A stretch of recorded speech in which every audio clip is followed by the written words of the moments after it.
Is the departure of Dame Cressida Dick just a London story, do you think? No, it's far, far bigger than that, and I'm really sad today. I mean, I think that Cress is a standout leader. She's a brilliant police leader, and I'm really sad that she's been forced out. I think it's completely the wrong decision.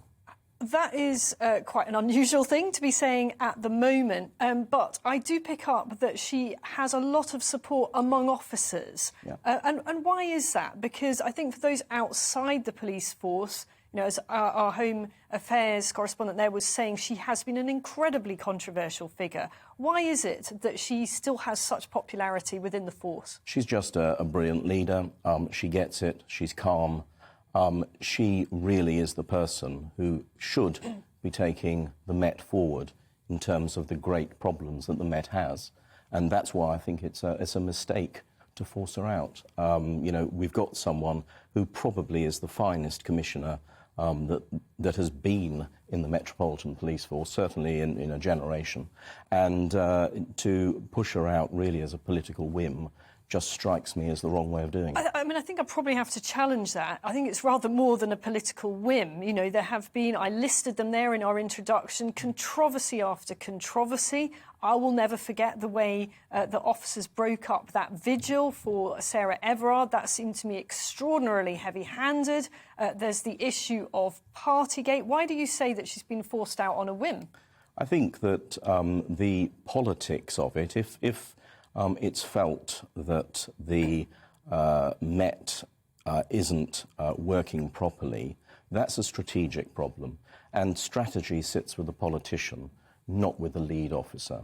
The lead officer is about making sure that the force works. And I can't think of anyone in policing who would have been better to ensure that all of those problems we've got actually are brought back again.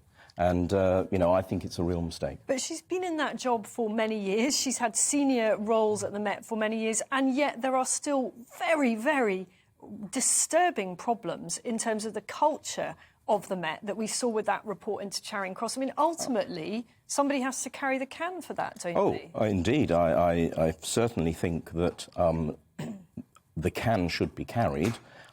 In Hertfordshire, if we'd had those problems, I suspect people would be looking at me to go as the Police and Crime Commissioner, yes, not the Chief Constable. And I think that the problem we've got here is that the Commissioner is being pushed out, and it's the wrong person to go. Well, she is going, so we are where we are. What kind of person do you think should replace her? I mean, there have been calls from some senior political figures that it should be somebody from outside the Met. Is that realistic? Many fine commissioners have come from outside the Met, but you do need someone who understands the issues within the Met to understand the leadership. That's another reason why it's such a problem she's gone, because frankly, it's going to take some while to get someone else in place, and then they've got to understand the culture. And this isn't something which can just be changed overnight. And so, you know, but I think that they will look there. I mean, if you look at the assistant commissioners there are some very, very good assistant commissioners who are the same as a chief constable elsewhere in the land, and I'm sure they'll look there. But there are two or three also across the country who could be up for it, and indeed people who perhaps are recently retired who might be up for it as well.